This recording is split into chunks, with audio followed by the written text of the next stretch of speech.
தூத்துக்குடி மாவட்டம் கோவில்பட்டி அருகே குப்பை கிடங்கில் கடிதங்கள் மற்றும் தபால்களை வீசிய விவகாரத்தில் தபால் நிலைய தற்காலிக ஊழியர் கைது செய்யப்பட்டுள்ளார்.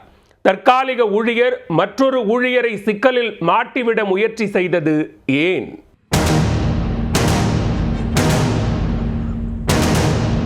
தூத்துக்குடி மாவட்டம் கோவில்பட்டி அடுத்த கழுகுமலை காலவாசல் பகுதியில் உள்ள குப்பையில் இந்திய அஞ்சல் துறையை சேர்ந்த பதிவு தபால்கள், கடிதங்கள், ஆதிதிராவிடர் மகளிர் விடுதிக்கு அனுப்பப்படக்கூடிய நாளிதழ்கள் ஆகியவை பாதி எரிந்த நிலையில் கடந்த 2ஆம் தேதி கிடந்தன.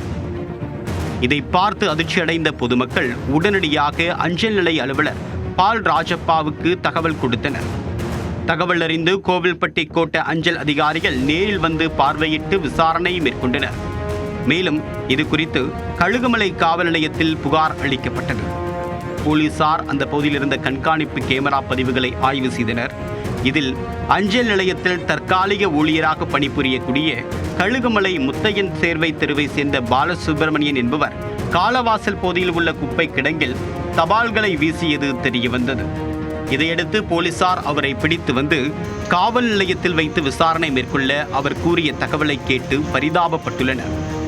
கழுகுமலை தபால் நிலையத்தில் பணிபுரியக்கூடிய போஸ்ட்மேன்கள் விடுமுறையில் செல்லும் போது அதற்கு பதில் பாலசுப்பிரமணியன் தற்காலிக பணியாளராக பணியாற்றி வந்துள்ளார்.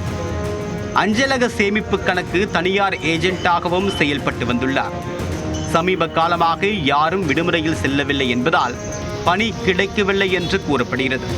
இதனால் அவருக்கு போதிய வருமானம் இல்லாமல் குடும்பத்தை நடத்தவும் கஷ்டப்பட்டு இருக்கிறார்.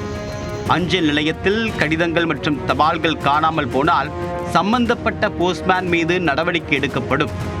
அப்படி நடவடிக்கை எடுத்தால் தனக்கு பணிகள் கிடைக்கும் என்று நினைத்துள்ளார் பாலசுப்பிரமணியன்.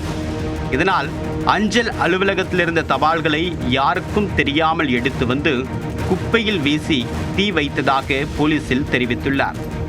பாலசுப்பிரமணியனை கைது செய்த போலீசார் அவரை கோவில்பட்டி கிளை சிறையில் அடைத்தனர்.